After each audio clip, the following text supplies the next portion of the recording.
30/6/2023, último dia do mês de junho, e vai terminando aí esse primeiro semestre e você vai, como todos nós, para um novo semestre, uma nova etapa. E aí continua com o nosso programa, que tem muito bate-papo, muitas histórias para você. E será que você, também como eu, ficou chocado com o que aconteceu nesses dias, né? A notícia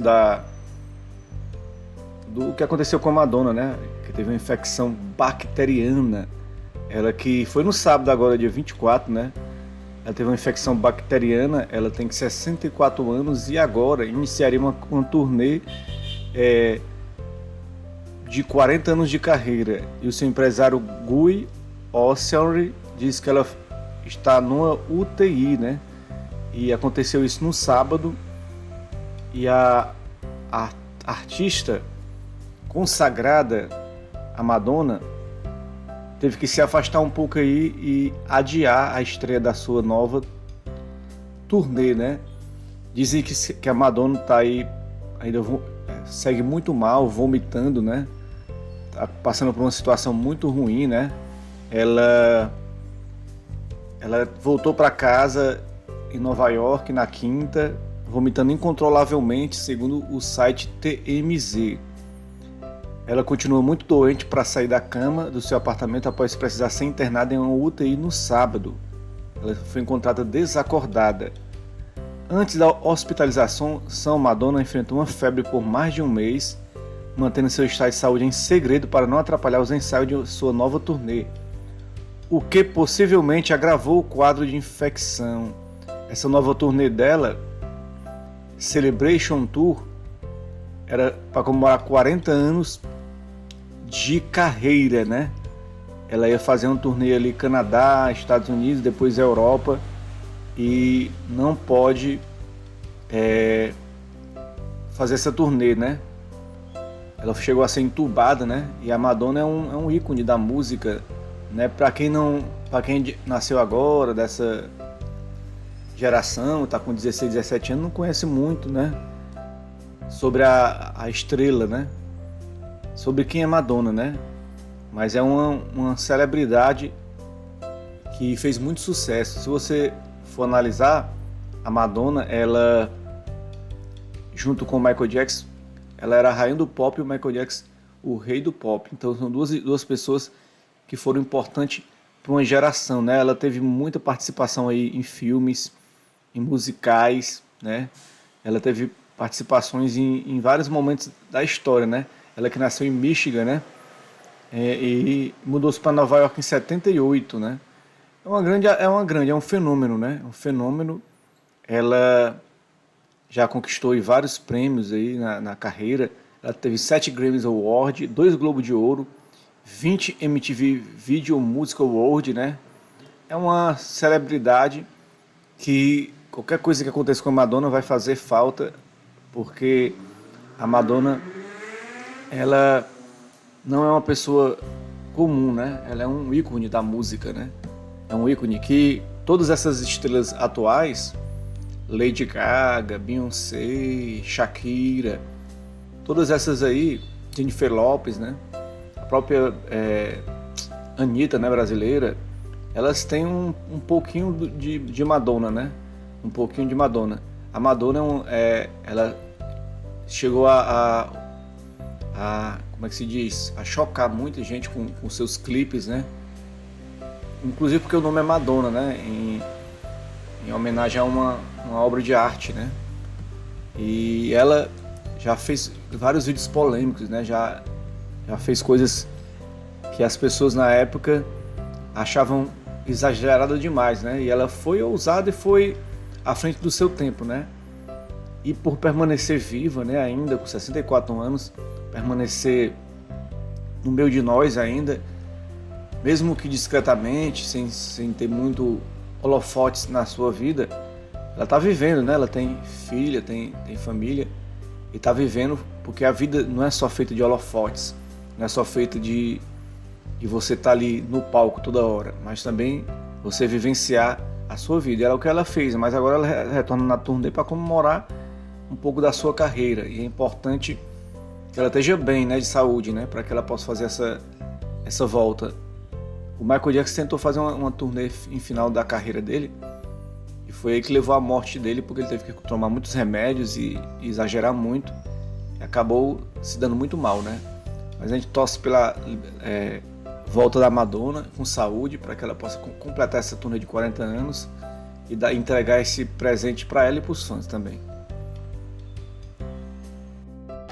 E na semana, mais uma semana de mais uma demissão do técnico do Ceará, o Barroca, né, que teve um empate aí em casa contra o Avaí por 0-0, depois do Eric ter perdido um pênalti, né?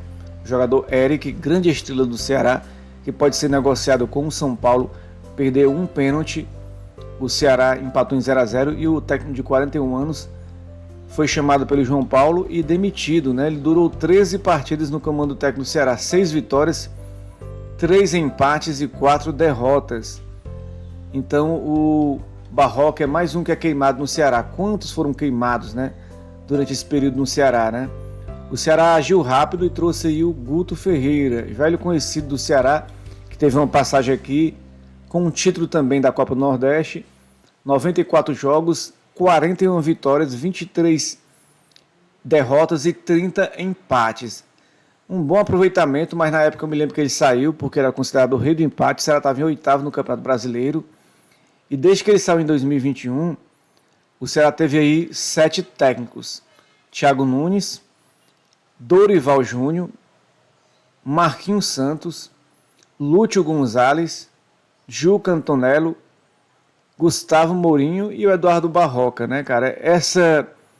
Falar um pouquinho sobre essas mudanças no comando técnico do Ceará. É impressionante, me impressiona muito essa incompetência da gestão do Ceará em relação ao time profissional. Eu até estava falando com os amigos em relação à gestão como um todo, ao CT lá em Taitinga, a questão das categorias de base, né, que é lá no CT, que o Ceará revela muitos jogadores, faz um trabalho belíssimo, ao futsal, que o Ceará faz um trabalho de excelência, ao feminino, que fez um trabalho de excelência, levou o time à Série A, perdeu, é verdade, foi goleado nesse ano, mas o time caiu da Série A profissional para a Série B profissional masculino e faltou dinheiro para investir no feminino. Então a equipe do feminino foi aos trancos e barrancos para a Série A, mas conseguiu chegar lá. Uma gestão financeira muito boa, mas quando chega na parte profissional, deixa muito a desejar. Não tem continuidade no trabalho. Eu sou um cara que eu gosto de continuidade. Eu sempre bato nessa tecla com meus amigos. Se eu fosse presidente do Ceará, eu faria isso. Eu faria um trabalho de continuidade. Seja o treinador novo ou velho, eu deixaria continuidade de trabalho. Porque na continuidade é no dia a dia que vai ser modificado o sistema de jogo do time. Vai ser lapidado os talentos dentro de campo. Vai ser construída uma identidade do clube. E o Barroca estava tentando isso. O Barroca chegou aqui no meio de uma demissão do Mourinho, que não era para ter sido acontecido, né? O Mourinho está no título da Copa do Nordeste aí, praticamente, que acabou sendo conquistado aí pelo Eduardo Barroca, conquistou esse título aí, mesmo perdendo dentro de campo e ganhando nos pênaltis. Mas o Eduardo Barroca chegou e deu uma resposta positiva dentro de campo, com muitas vitórias dentro de campo. Mas chegou um momento que, depois da parada FIFA de 15 dias, ele empatou com o Sampaio Corrêa fora de casa e empatou com o Avaí dentro de casa. E a torcida do Ceará é muito exigente, né? Eu comparo com a do Flamengo e a do Corinthians, algumas torcidas que não perdoam erros e que elas têm muita influência sobre o comando técnico do Ceará, o comando administrativo do Ceará, porque o próprio João Paulo, que falou que não mudaria de jeito nenhum, ele falou: eu não vou mudar de jeito nenhum a questão de filosofia, eu quero permanecer com o treinador durante toda a minha gestão. O cara já tem 3 treinadores diferentes na gestão dele. O cara que falou que ia mudar a gestão, que ia ficar com o treinador durante toda a gestão, já tem 3 treinadores diferentes. Mourinho, Barroca e Guto Ferreira. Como é que o cara aguenta isso?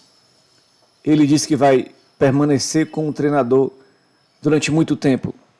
O Guto Ferreira, para mim, é o rei do empate. Pode ser que suba, né? Ninguém sabe, né? A torcida do Ceará e a imprensa diz que o Ceará tem um elenco muito bom, que falta mesmo vitória. E que as vitórias vão vir com a competência do treinador. Mas para mim ele não vai conseguir subir, né? Se subir vai ser por muito mais dos jogadores, né? Que já vinham desempenhando seu papel. Porque o Guto Ferreira, para mim, é um treinador bom, mas ele é muito retranqueiro, né? E esse questão de retranqueiro que vem lá da época do Dimas Filgueira, passando pelo PC Guzmão, pelo Sérgio Soares, é um estilo que eu não gosto muito de retranca, né? Mas é um estilo que funciona para times como o Ceará, sempre funcionou, né?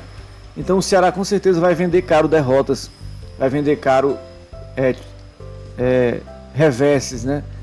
Mas será que dá tempo, né? Reverter a Série B? Mas será que o Guto Ferreira vai continuar no Ceará durante mais tempo? Mesmo que não suba, será que ele continua no comando técnico do Alvinegro? É isso que é a pergunta que eu quero fazer e deixar em aberto para você. Eu acho que o Guto Ferreira não dura muito tempo no Ceará. Infelizmente, o Ceará não dá ao tempo para um treinador desenvolver seu trabalho. E o digital influencer Felipe Neto, ele foi trazer uma coisa que eu achei interessante, lá do Paulice, que não é brasileiro, mas ele traduziu esse para português e foi para falar sobre uma coisa muito interessante que acontece no mundo, né? Que as pessoas sempre acham que essa geração é preguiçosa e não quer trabalhar, né? E o Felipe Neto foi buscar na raiz da história que lá atrás existe sempre esse preconceito sobre as pessoas dizer que essa geração não quer trabalhar. E esse conceito não vem de agora não, vem de 1300, já existiam os jornais, os livros já falavam, né? Após quase metade da população da Europa morrer da peste negra, o povo comum, em razão da abundância e da superficialidade que encontrou, não mais trabalharia em seu ofício costumeiro. 1894. Com todas as minas do país fechadas por grevistas, o que o pobre editor fará para ter carvão no próximo inverno? Está ficando claro que ninguém quer trabalhar nesses tempos difíceis. 1905. A mão de obra escassa e muito pouco confiável. Ninguém quer trabalhar por salário. 1922. Qual é a causa do desemprego e dos tempos difíceis? O fabricante e os homens de negócio dizem que é porque ninguém quer mais trabalhar, a menos que recebam salários suficientes para trabalhar metade do tempo e vadiar metade do tempo. 1940. Reio disse que ele queria baixar os impostos, mas o problema é que todo mundo está recebendo auxílio ou pensão. Ninguém mais quer trabalhar. 1952. Ouvi alguém dizer outro dia que todo mundo está ficando muito preguiçoso e ninguém quer mais trabalhar. Essa é a verdade. 1969. O segmento do programa do próximo domingo se chama Ninguém Mais Quer Trabalhar. 1981. Eu contratei 2 rapazes para remover essas pedras semana passada, mas eles ficaram só de sacanagem. Eles não queriam trabalhar. Ninguém mais quer trabalhar. 1999. Ninguém mais quer trabalhar. Eles todos querem ficar em frente a um computador e ganhar muito dinheiro. 2006. Parece que ninguém mais quer trabalhar e quando eles trabalham, eles não se orgulham do que fazem.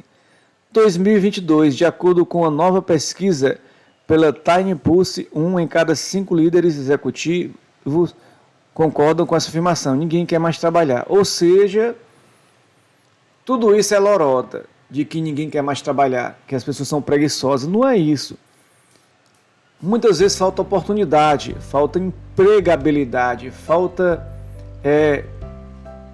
espaço para as pessoas desenvolver seu trabalho. Tudo bem, existe na sociedade pessoas que não querem trabalhar, pessoas que não estão querendo fazer nada, mas não é todo mundo, né? E não é uma geração A, geração B. Você vê aí, desde 1300 tem essa história. Inclusive quando fala que os programas sociais estão fazendo todo mundo de vagabundo, de todo mundo de preguiçoso, não é verdade. Porque quando a pessoa quer se sentir útil, ela vai atrás de trabalhar, porque ninguém vai ficar vivendo de um auxílio emergencial, de um Bolsa Família, de qualquer auxílio e ficar dentro de casa. As pessoas querem trabalhar, querem oportunidade. E as oportunidades vêm, claro, quando as chances são abertas para todo mundo, né, cara? Claro que esses pensamentos aí são da pequena burguesia, da elite, que sempre vê o pobre como preguiçoso. Porque se o pobre não trabalhar para eles, para a engenharia do mundo deles, para fazer com que eles fiquem ricos, então o que vai acontecer é isso. Ele vai julgar o pobre de preguiçoso. Porque para eles, a única coisa que eles veem de bom no pobre é trabalhar, é ser escravo deles, é ser algo na mão deles.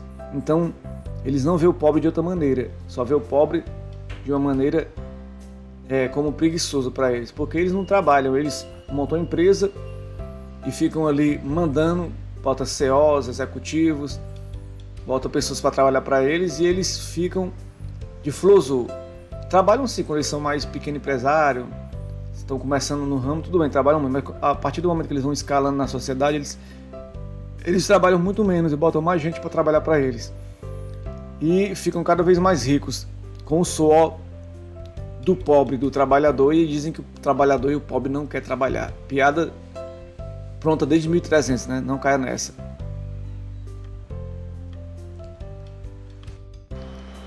Eu peguei essa matéria da revista Trip, que está republicando a matéria de outra revista, que tira do trabalho desse cara, que está fazendo um trabalho legal.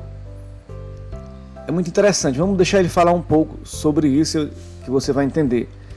Me falaram que fazer faxina era rebaixar a carteira. O brasileiro acha que quem presta serviço é menor. Quando eu falo que estudo, as pessoas de classe mais alta ficam chocadas. Ela espera que eu só limpe o chão.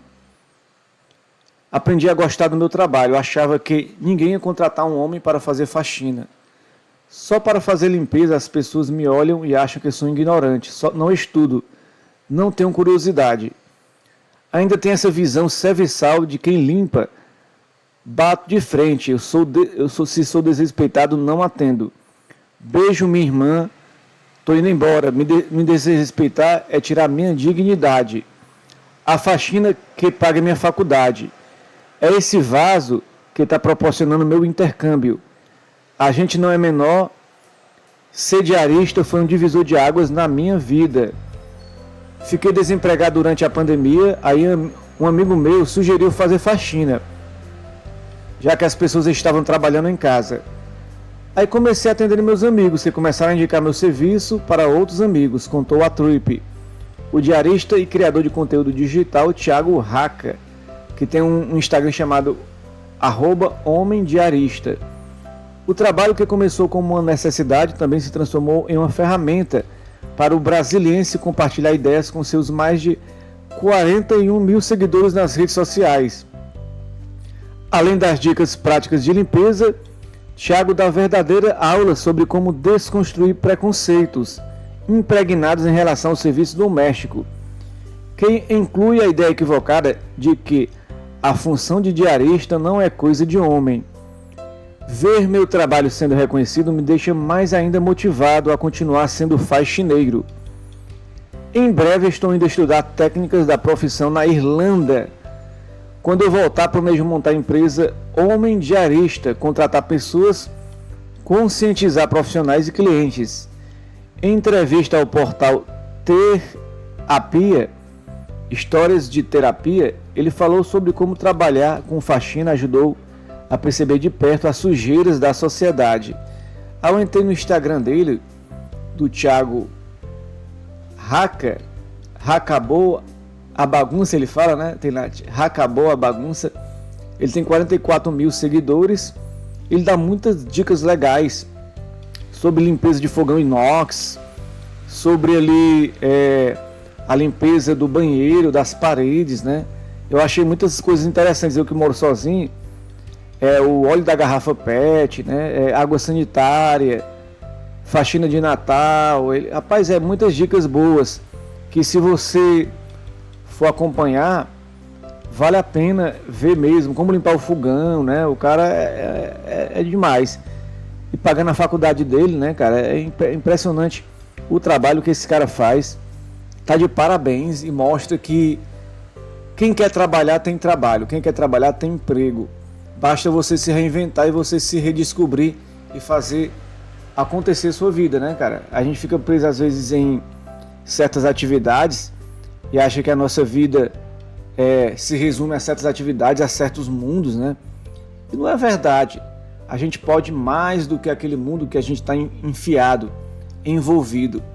A gente pode mais do que aquele mundo que a gente está preso, né?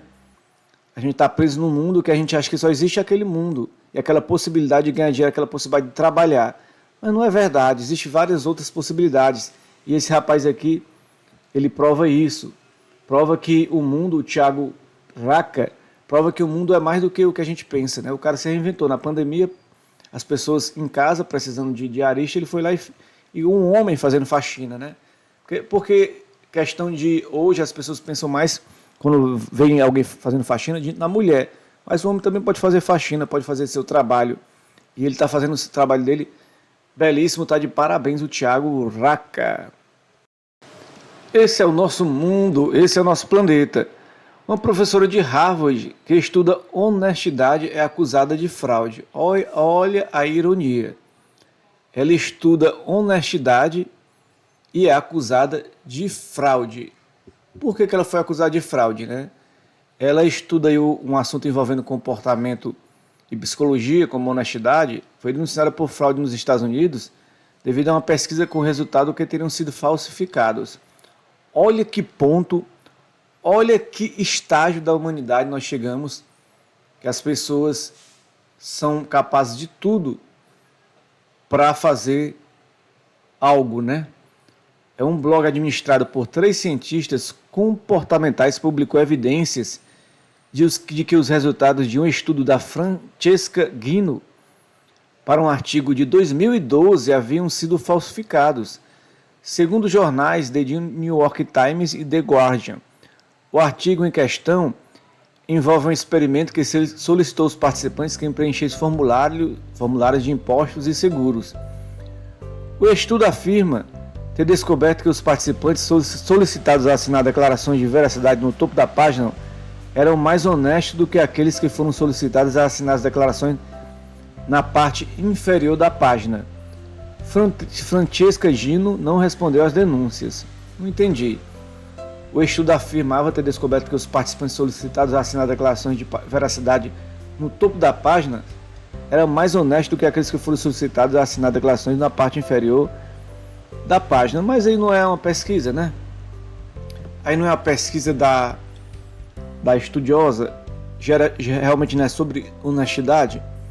Então, se ela fez uma pesquisa sobre honestidade, as pessoas que preenchiam o formulário, elas eram testadas sobre o tema, né? Mas é engraçado um pouco, né? É um pouco irônico, né? E é que é só de 2012, né? Essa questão aí de estudos científicos, sua maneira empírica, né, de fazer apuração dos dados, né? A maneira de fazer o conceito correto da coisa é muito subjetivo, né? Tem toda uma objetividade, né, claro. Passa por todas as etapas, né, da pesquisa, né? Seja ela exploratória, seja ela qual for o tipo de pesquisa, né? Ela é importante que as pessoas sigam padrões técnicos e normas para que ela aconteça. Mas pela manchete aqui é muito engraçado, né? A mulher que pesquisou honestidade é acusada de fraude, né? E como é que não fica uma mulher dessa, Francesca Gino, né? Anos depois, né? Porque nós estamos em 2023, faz 11 anos que isso aconteceu. Agora que vem à tona, quer dizer, o mundo de hoje, cara, tá cada vez mais maluco, né? Cada vez mais louco. E cada vez mais a gente fica numa situação tensa, né? Com essas loucuras do mundo, né?